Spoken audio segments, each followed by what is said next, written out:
우리 사람들에게는 저마다 문제가 있습니다. 젊은이는 결혼 문제, 또 사업하시는 분은 사업 문제, 또 건강 문제, 또 진학 문제, 재정 문제, 또 어떤 가정은 부부 문제, 자녀 문제, 법적 문제 등등 아주 많은 문제가 있습니다. 우리는 이미 과거에 여러 문제들을 경험했었고 또 지금 여러 가지 문제들을 맞닥뜨리며 살아가고 있습니다. 우리에게 문제들이 없으면 정말 좋겠지만 그러나 현실은 그렇지 않죠. 문제가 있어요. 그런데 이 모든 문제보다 더 크고 중요한 문제가 있습니다. 그것은 바로 죄의 문제입니다. 왜냐하면 다른 문제들은 그것을 해결하지 못했을 때 아무리 길어야 일평생 정도만 고생하면 그치지만 죄 문제는 우리 사람으로 하여금 영원한 지옥 형벌을 받게 하기 때문입니다. 따라서 죄 문제는 반드시 해결해야 되는데 하지만 우리 사람에게는 이 죄 문제를 해결할 능력이 없습니다. 모두 다 죄악 가운데서 태어나서 죄악 가운데 살다가 그리고 그 죄 때문에 영원한 형벌을 받게 되는 겁니다. 이것은 우리에게 절대 있어서는 안 될 영원하고 괴로운 비극이죠. 그래서 긍휼이 많으신 하나님께서는 당신의 독생자 예수 그리스도를 십자가에 못 박혀 죽게 하심으로 우리 인생의 그 죄 문제를 해결해 주셨습니다. 오늘 본문에 보니까 예수님의 십자가 위에 빌라도가 이 죄패를 붙였는데 거기에 나사렛 예수 유대인의 왕이라 쓰여 있다고 말씀합니다.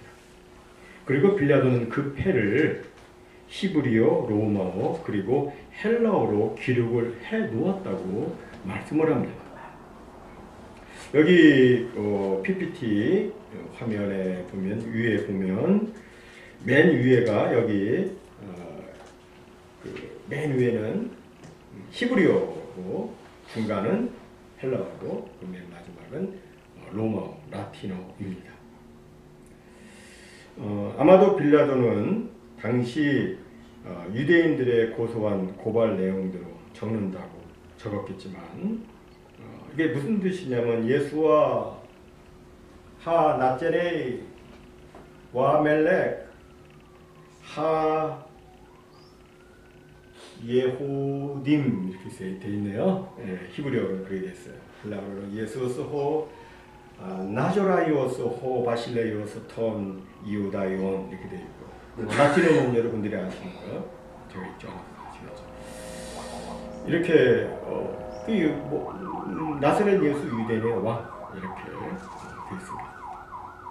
그러니까 그 고발한 내용에 따라서 이렇게 이제 기록을 해서 죄패를 붙여 놓았습니다. 근데 빌라도가 왜 자기가 이걸 했는지 그거는 정확하게 몰랐겠지만 그러나 여기에는 기독교의 아주 중요한 메시지가 담겨져 있습니다. 어떤 의미가 담겨 있습니까? 우리는 먼저 이 패를 통해서 예수님이 누구인지를 알 수가 있습니다. 예수님이 누구인지. 예수님은 성경이 말씀하고 있는 대로 저와 여러분을 구원하기 위해서 인간의 몸을 입으시고 이 땅에 오신 하나님이십니다. 그런데 하나님의 그 이름은 성경에 보니까 뭐예요? 야훼로 되어 있습니다. 이 야훼를 영어로 제호와 이렇게 되어 있고 우리 한국말은 여호와라고 해놨죠.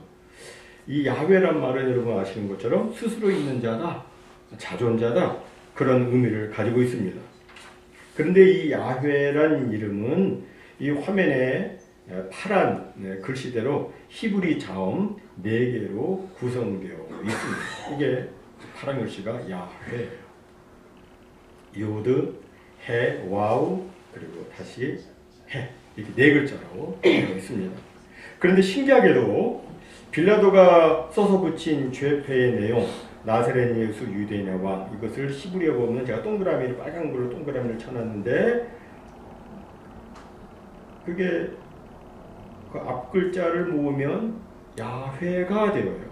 예수와 하 나짜레 하 와멜렉 하 예후dim 네 글자 모으면 여호와 하나님을 나타내는 야훼 네 글자가 됩니다.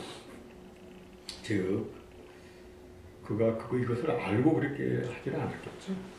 그런데 그가 써놓은 죄패에 보니까 여기에 하나님의 이름이 기록되어 있는 겁니다.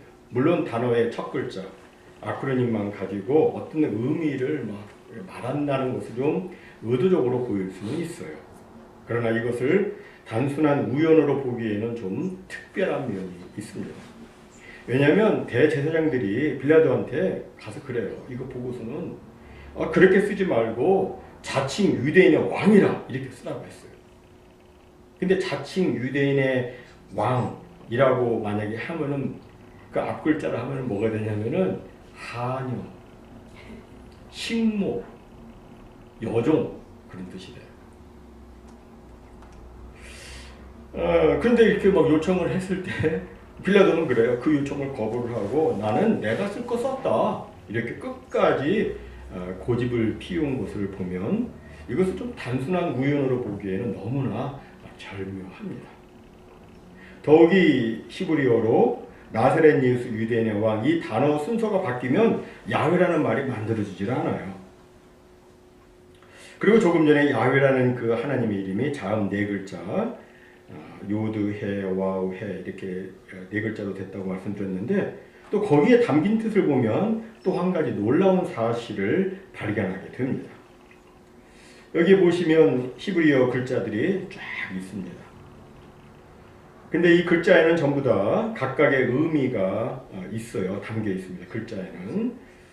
예를 들어서 여기 PPT에 붉은 글씨, 붉은 숫자 1 이게 이제 히브리 첫 글자예요. 히브리어는 오른쪽에서 왼쪽으로 이렇게 나갑니다.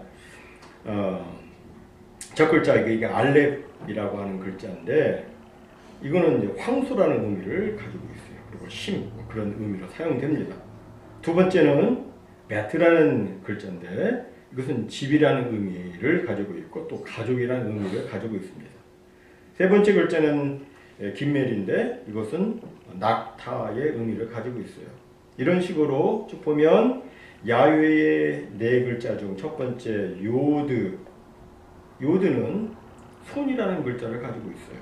그리고 두 번째 글자 해는 바라보다, 바라보라, 보라 그런 뜻이에요. 그리고 세 번째 글자 와우는 무엇이라는 의미를 가지고 있고 네 번째 글자에는 두 번째 글자와 같이 바라보라 이런 의미를 가지고 있어요. 이것을 정리하면 야훼의 네 글자는 그 손을 보아라, 그 못을 보아라 이런 의미를 담고 있습니다. 즉 예수와 그는 과연 누구인가? 그는 바로 우리를 죄 가운데서 구원해 주시는 여호와 야훼 하나님이신데 그것을 어떻게 알 수 있느냐면 그 손을 보고 그 못을 보면 알 수 있다는 거예요. 요새 한국에서는 각종 이단들 때문에 나라가 시끄럽습니다.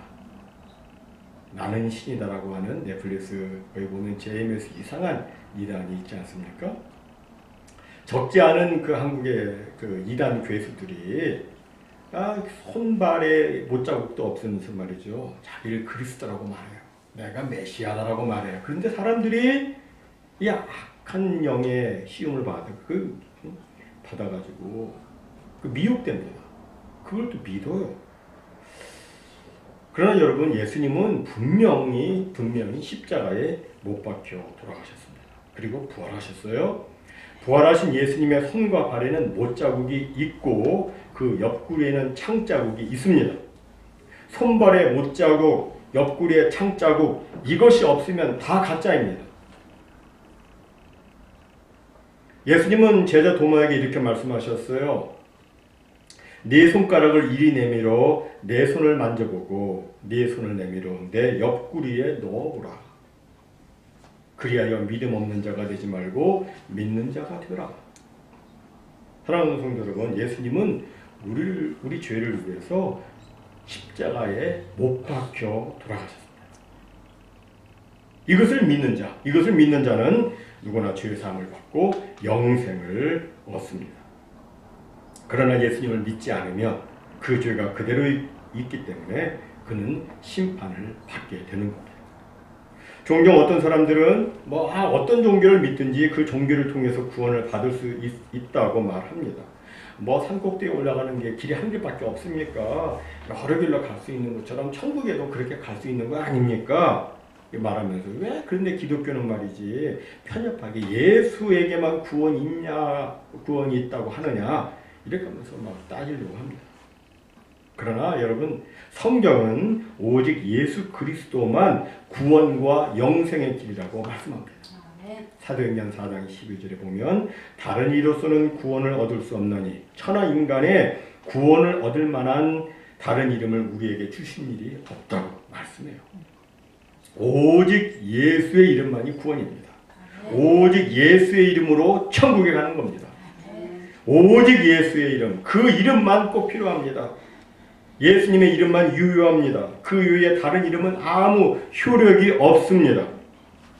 나의 죄를 위해서 십자가에 달리신 예수 그리스도, 그분의 이름이 나를 살리고 그분의 이름이 나를 아버지께로 인도하고 그분의 이름이 나로 하여금 영원한 천국의 영광을 누리게 하는 것입니다. 다음으로 나사렛 예수, 유대인의 왕에서 나사렛 예수의 의미를 좀 살펴보십시다. 당시 나사렛은 이스라엘 지역의 매우 작은 산골 동네였습니다. 사람도 그리 많지 않고 가난한, 교육 수준도 높지 않은, 정말 중요하지 않은 그런 동네였습니다. 배운 사람이 거의 없어서 예수님이 이렇게 회당에서 말씀을 가르치시니까 사람들이 놀래요. 나사렛이면 글을 모를 텐데 어떻게 글을 알지? 이 정도였어요. 나사렛 출신. 배운 사람 거의 없어서 이스라엘 사람들은 나사렛 출신의 사람들을 무식쟁이라고 시골 촌뜨기라고 놀렸고 그 나사렛에서는 선한 것이 나올 수 없다고 이렇게 무시를 했습니다. 그런데 예수님은 어릴 적부터 이런 나사렛 동네에서 자라셨습니다. 예수님은 인간으로서 더 이상 낮아지기 어려울 정도로 가장 낮고 천한 베들레헴 마국간에서 태어나셨고 그 후로는 그 가난한 나사렛에서 성장하셨습니다. 정말 예수님은 낮아지시고 낮아지신 겁니다. 왜 예수님이 그렇게 낮아지셨습니까? 그것은 바로 우리 모든 사람들을 다 이해하기 위해서입니다. 여러분, 예수님은 로마의 예수가 아니라 나사렛 예수입니다. 예수님은 나사렛에서 자라나셨기에 없는 자의 처지와 형편을 다 이해하십니다. 예수님은 우리가 겪고 있는 슬픔과 고통, 답답함과 어려움을 직접 다 겪으셨기 때문에 우리를 온전히 이해하시고 우리를 불쌍히 여겨주십니다. 예수님은 채찍에 맞으셨잖아요. 그 고통을 아십니다. 아픈 자의 고통을 아세요. 우리가 아프고 힘들어할 때 그 고통을 예수님이 다 아십니다. 그래서 이사야 선지자는 말하죠. 그가 채찍에 맞음으로 우리가 마음을 입었다. 예수님은 우리를 다 이해하세요. 정말 낮은 무서우셨기 때문에 이 세상 모든 낮은 사람들을 다 이해하십니다. 그런데 예수님이 본래부터 그런 낮은 존재는 아니셨죠. 예수님은 근본 하나님의 본체이셨습니다. 하지만 예수님은 하나님과 동등됨을 취할 것을 여기지 아니하시고 오히려 자기를 비워서 종의 형체를 가져 사람들과 같이 되셨습니다. 그리고 사람의 모양으로 나타나셨어요. 그 영원하신 하나님, 그 무한하신 하나님이 연약한 인간의 그 모양으로 나타나시고 자기를 낮추시고 죽기까지 복종하셨는데 곧 십자가에 죽으셨다고 성경은 말씀합니다. 다시 말해서 예수님은 본래 지극히 높으신 하나님이셨지만 스스로 낮아지신 겁니다. 사실 인간 중 그 누구도 하나님의 아들이신 그분보다 높아질 수 없습니다. 또 인간 중 그 누구도 낮고 천한 모습으로 이 땅에 오셔서 십자가에 달리신 예수님보다 낮아질 수 없습니다. 그렇다면 뭐예요? 지위가 높든 낮든 빈부귀천 할 것 없이 누구든지 모든 사람들은 다 예수님께 나올 수가 있는 겁니다. 누구든지 다 나와서 우리 예수님께 안길 수 있는 것이고 누구든지 나와서 예수님께 자신을 다 내놓을 수 있는 겁니다. 예수님의 십자가 위에 명패가 3개 국어로 기록된 것도 같은 의미입니다. 오늘 본문 20절에 보면 예수님의 그 죄패가 히브리어, 로마어, 헬라어로 이렇게 기록되었다고 했는데 당시 이 세 언어는 당시 로마 제국 안에 있는 모든 사람들에게 해당되는 언어였어요. 당시 유대인들은 히브리어를 사용했죠. 그리고 이방인들 중에서 로마의 권력층과 지식층의 사람들은 라틴어, 로마어를 사용했습니다. 그리고 일반 사람들은 헬라어를 사용했습니다. 상인들은 헬라어를 다 사용했어요. 그러니까 예수님의 죄패에 3개 국어가 있다는 것은 뭐예요? 누구나 다 읽고 이 예수가 과연 누구인지, 이 예수가 과연 어떤 존재인지 하는 것을 다 이해할 수 있다는 의미인 겁니다. 그렇습니다. 이 세상 모든 사람들, 예수님 앞에 나올 수 없는 사람은 하나도 없습니다.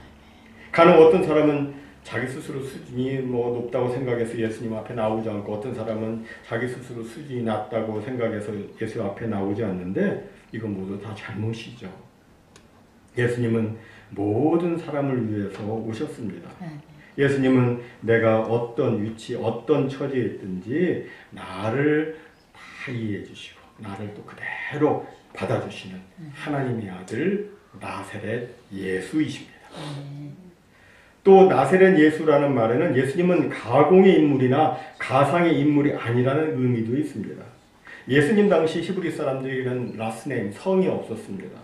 그래서 사람이 이름을 부를 때 이제 구분하기 위해서 어디 출신 누구 또는 누구의 아들 누구 이렇게 불렀습니다. 그래서 예수라는 이름만 가지고서는 누가 누구인지 알 수가 없습니다. 하지만 나사렛 예수 하면 그는 역사적으로 분명히 존재했던 실제적 인물임을 보여주고 있는 거예요. 그리고 여러분 예수와 히브리 말로 예수화죠. 우리말은 예수라고 해놨는데 예수화라는 말은 무슨 뜻이에요? 야훼, 여호와는 구원의 하나님이시다. 그런 뜻이에요. 여호와가 구원하신다. 하나님이 자기 백성들을 저들의 죄에서 구원하신다는 의미를 가지고 있습니다. 즉 예수님은 역사적 실제적 인물로서 우리 죄인들을 구원하기 위해서 이 땅에 오신 하나님의 독생자 그리스도이신 겁니다. 또 예수님은 진실로 유대인의 왕이십니다. 신약 성경에서 유대인의 왕이란 개념은 매우 중요한 개념 중에 하나입니다. 동방에서 박사들이 예루살렘에 와서 이렇게 묻죠. 유대인의 왕으로 나신 이가 어디 계시뇨?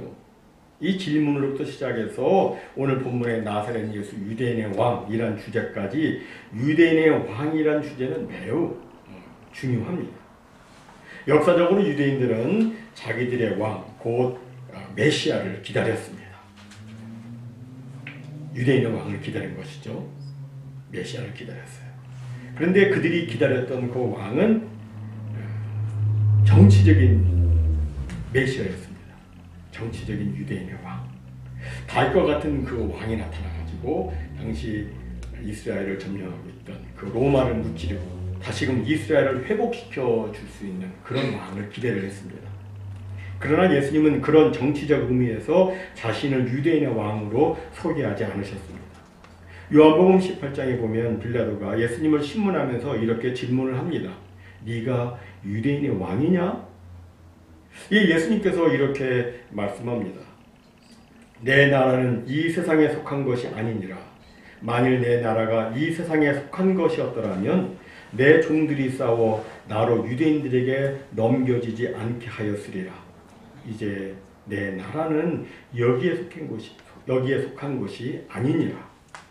즉 예수님은 자신이 왕이긴 왕인데 이 세상 나라의 왕이 아니라 하나님 나라의 왕임을 말씀하신 거예요. 예수님의 이 대답에서 빌라도는 이 예수는 로마 황제를 대항하는 그런 정치적인 왕이 아니구나 하는 것을 그가 알게 됩니다. 그래서 그렇다면 예수님을 죽일 이유가 없기 때문에 만약에 로마 황제를 대항했다면 죽여야 되죠. 하지만 이거 뭐 그런 거 아니라니까. 그래서 예수를 풀어주려고 합니다. 그러나 유대인들이 뭐라고 그래요? 예수를 십자가에 못 박지 않으면 가이사의 충신이 아니다라고 말합니다. 그리고 또 이것 때문에 막 밀란이 날 것 같으니까 빌라도는 예수님을 유대인의 왕이라는 죄목으로 십자가 처형을 명한 것입니다. 그래서 예수님께서는 십자가에서 이제 돌아가셨는데, 하지만 하나님께서는 예수 그리스도의 이 십자가 그 죽음을 통해서 이 땅에 이제 하나님의 나라를 시작하셨습니다. 십자가를 통해서 죄와 불법에 지배하는 나라가 아니라 하나님의 은혜와 구원이 임하는 나라, 하나님의 법과 사랑이 지배하는 나라를 시작하셨습니다. 십자가를 기점으로 해서 시작된 거예요. 그리고 그 나라의 왕권과 주권을, 그러니까 그 나라의 킹십과 로드십을 예수님에게 주셨고 모든 이들로 예수님을 찬양하게 하셨습니다. 본래 여러분 유다라는 말은 무슨 뜻이죠? 찬송한다는 뜻이에요. 구약에 보면은 유다를 낳고 나서 찬송했다 그런 말이 나와요. 찬송이다. 즉 낮은 자를 높이시고 그를 통해 찬양받기를 원하시는 하나님의 섭리가 그 유대라는 말에 담겨져 있는 거예요. 그렇다면 성경적 유대인의 왕이란 혈통적 또는 정치적 의미에서 유대인의 왕을 의미하는 것이 아니라 예수 그리스도를 주라고 시인하고 하나님을 찬송하고 하나님께 영광 올려드리는 모든 영적 유대인의 왕을 의미하는 겁니다. 예수님은 참으로 유대인의 왕이세요. 그 유대인의 왕이 무슨 뜻인지 아시겠죠? 세세 무궁토록 찬송과 존귀와 영광을 받으실 영원하신 참 왕이십니다. 이에 대해서 빌립보서 2장 9절과 11절에 보니까 이렇게 말씀합니다. 이러므로 하나님이 그를 지극히 높여 모든 이름 위에 뛰어난 이름을 주사 하늘에 있는 자들과 땅에 있는 자들과 땅 아래 있는 자들로 모든 무릎을 예수의 이름에 꿇게 하시고 모든 입으로 예수 그리스도를 주라 시인하여 하나님 아버지께 영광을 돌리게 하셨느니라. 진정 예수님은 우리의 왕이시고 우리의 주님이십니다. 그렇다면 우리는 왕이신 우리 예수님을 높이고 주인이신 예수님의 말씀에 순종해서 우리가 살아야 하는 겁니다. 이렇게 살 때 우리는 표면적 유대인이 아닌 이면적 참 유대인으로서 진정한 하나님의 백성이 되어 하나님의 보호와 인도 그리고 하나님의 축복을 받아들이며 살게 되는 겁니다. 여러분, 누가 참 유대인입니까? 정말 유대인은 누구예요? 혈통적 유대인? 아니에요. 성경에서는 그렇게 말씀하고 있지 않아요. 바로 예수 그리스도로 속죄함을 받고 주의 이름을 높이며 하나님을 찬송하는 성도가 바로 참 유대인입니다. 예수님은 유대인의 왕, 바로 우리 모든 성도들의 왕이십니다. 지금 우리는 사순절을 보내고 있는데 이 뜻깊은 기간을 보내면서 나사렛 예수 유대인의 왕의 의미를 한번 다시금 생각해 봤으면 좋겠어요. 이 안에 엄청난 내용이 담겨져 있지 않습니까? 십자가 위 그 죄표에 적힌 내용, 나사렛 예수 유대인의 왕이란 말은 과연 나에게 어떤 의미가 있는지, 이게 정말 나에게 어떤 의미가 있는지, 나는 과연 그 예수님을 어떻게 알고 있으며 어떻게 믿고 있으며, 그리고 정말 나의 왕이시고 나의 주인이신 예수님을 내가 지금 어떻게 섬기고 있는지, 예수님을 정말 나의 왕으로 나의 주님으로 섬기고 있는지 자신을 살펴보시기 바랍니다. 모쪼록 우리 모두 진정한 참된 유대인으로서 우리의 왕이신 주의 이름을 높이고 우리의 주님이신 주님의 말씀에 온전히 순종하기를 바랍니다. 그래서 날마다 예수님이 우리의 왕이심을 증거하고 또 하나님께 찬송으로 큰 영광 올려드리는 우리 모두가 다 되시기를 주님의 이름으로 축원합니다. 아멘.